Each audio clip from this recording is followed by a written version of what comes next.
สบายดีไม่จะมาเห็ดกระโยพันกระโยขาวเห็ดแบบที่ว่าเซลซึอยากกินกับพันเองเนาะโบพันเมียมาพันกันอันนี้กับน้ำเจล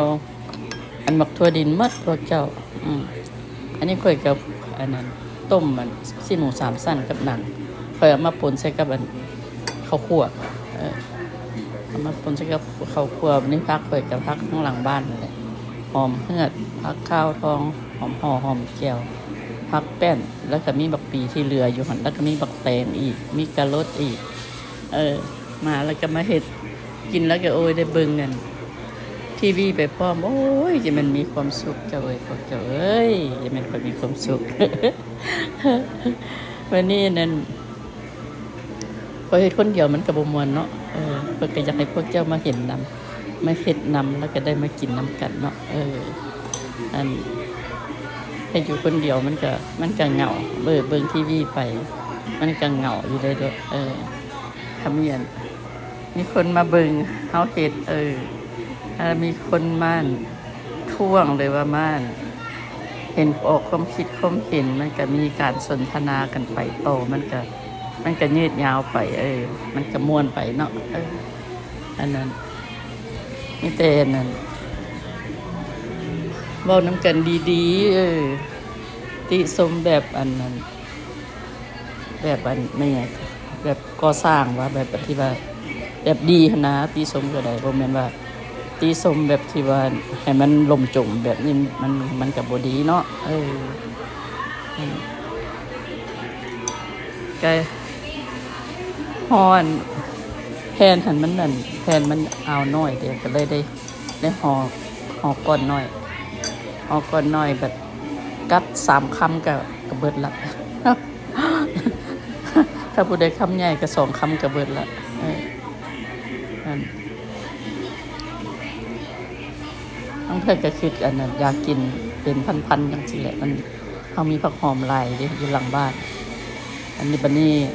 ครัวเฮาก็สบายเด้เฮ็ดไปกินไปแล้วก็ตุ้ยไปนำเนาะพวกเจ้าพยายามว่าสิลดความอ้วนแล้วเด้มันลดบ่ได้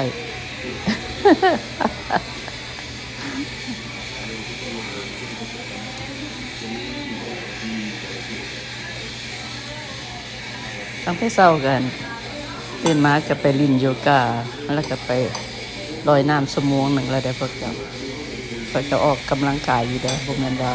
ไปเฮ็ดแต่อยู่แต่กินตอนพอออกกำลังกายข้อยก็บ่ได้เอามาให้พวกเจ้าเบิ่งเนาะข้อยก็เอาแต่ตอนที่ว่าค่อยกินนี่ล่ะมาให้เบิ่งไปเฮ็ดอยู่เฮ็ดกินนี่ล่ะมาให้เบิ่งเพราะว่าหมู่คู่สิได้มีมีหยังมีไอเดียที่ว่าจะกินหาบางเทื่อเขาเจ้ามีอยู่บางเทื่อเขาเจ้าก็บ่คิดอยากมันมาเห็นเฮาเฮ็ดแล้วเขาเจ้าก็คิดอยากก็เลยแบบที่ว่าช่วยเหลือซึ่งกันและกันให้มีความมีไอเดียเกิดขึ้นมาถึงเฮาสิอยู่อันไกลกันเฮาก็ยังสามารถสื่อสารกันได้ในระยะอัน Facebook ว่าซั่นซะผู้ใดอันนั้นได้เบิ่งแล้วก็กดไลค์ผู้ใดมักก็กดแชร์ผู้ใดบ่มักก็ผ่านไปเนาะอันนั้นยิ้มให้กันซื่อๆก็ได้ดอกบ่ต้อง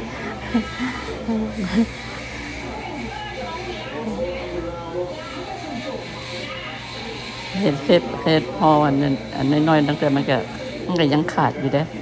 เพราะว่าใบห่อหั่นมันแนวม้วนๆนี่ข่อยบ่มักมันอยากขาดค่อยบางแนวสี่เหลี่ยมยาวหั่นน่ะสี่เหลี่ยมมณฑลหั่นน่ะพวกเจ้าอันแผ่นสี่เหลี่ยมมณฑลหั่นโอ้ยมันอ่อนแต่ว่ามันหักมันบ่ขาดเด้มันห่อก็งามอันนั้นซีนหั่นค่อยตะกี้เฮาค่อยก็ซื้อแม่หยังก็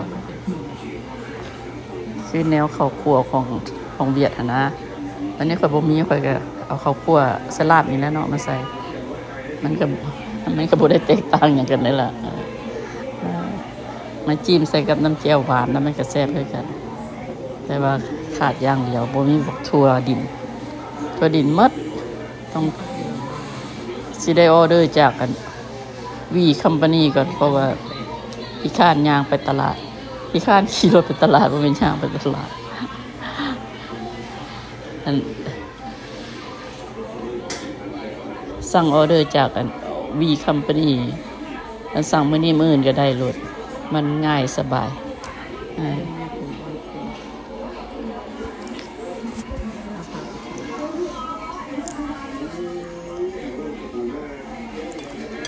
เฮ็ดห่อเมียนนี่ไว้ให้สามีกิน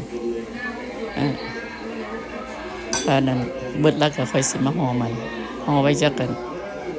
4-5 ก้อนเพราะว่าค่อย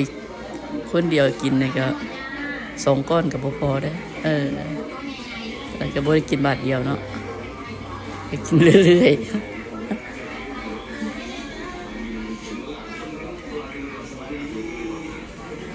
นี่หันครัวสวัสดิ์เสวยแล้วมีบอนเฮ็ดโอ้ยค่อยก็อดใจบ่ได้แล้วค่อยก็อยากกินแล้วบัดนี้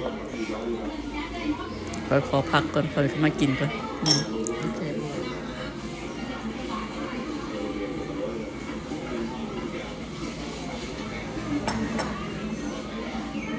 มันเดี๋ยวค่อยสิเฮ็ดขนมมันต้นค่อยซื้อแป้งมันต้นคือสิมาได้เป็นปีแล้วที่บอกค่อยแป้งมันต้นที่ว่าเขาเอาใส่ฟรีเซอร์เนี่ยนะมันค่อยก็อยู่ในฟรีเซอร์คือสิเป็นปีคือกันมันนี่คือยากแล้วกันนั้นมันก็โดนแล้วเนาะแต่ญาติว่ามันหมดกำหนดเลยเอามาเฮ็ดแล้วแหละตอนนี้นึ่งอยู่ถ้าให้มันเย็นแล้วก็สิมาตัดใส่กับมากันข้าวเนาะเซลให้พวกเจ้าเบิ่งกันเมียของอ่อนทั่วร้อนถ้าป้าไปเที่ยวบางทีเราก็ไปเที่ยวเหนือเที่ยวใต้เราก็ได้เห็นภาคเหนือภาคใต้น้ำเราเห็นนั่นตลาดตะลีการค้าการขายเพราะว่าแบบนี้เขาก็มักได้อย่างนี้เนาะเขาบ่ได้ไปเขากับเบิ่งเราไปมันก็บรรเลงบันเทิงเขาไปนำสอนเขาเจ้าอันได้กินนั้นไก่สดปลาสดสด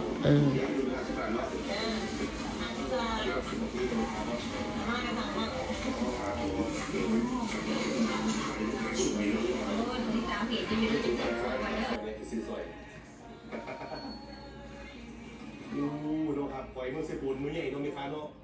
หอยใหญ่ที่เซปูนครับสูบหอยไม่เข้าใหญ่ตรงนี้ดูนี่หอยแล้วกับปลาน้อยครับพี่น้อง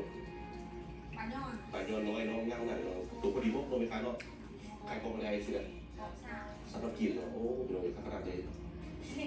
ขอซื้อซอยปองหนึ่งไหมครับโดยปลาย้อนเด้อกินอีกอันนึงก่อนพวกเจ้ากินอีกอันนึงแล้วก็สิไปแล้วพวกเจ้าสำหรับคลิปนี้ของอันนั้นการเฮ็ดกะโยขาวกินบ่ได้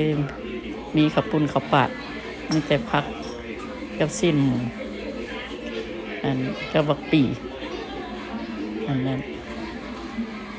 เอาแบบง่ายๆคิดว่ากินแต่ผักหั่นก็พอเนาะเอาขอบใจสำหรับอันนั้นคนที่เข้ามาติดตามเฮาตลอดให้เบิ่งแต่ต้นถึงจบขอบใจหลายๆอายุมั่นควรยืนอยู่ดีมีแฮงฮักแพงกันซึ่งกันและกันช่วยเหลือกันคนลาวเฮาเนาะเอาสบายดีเด้อเพื่อนทุกคน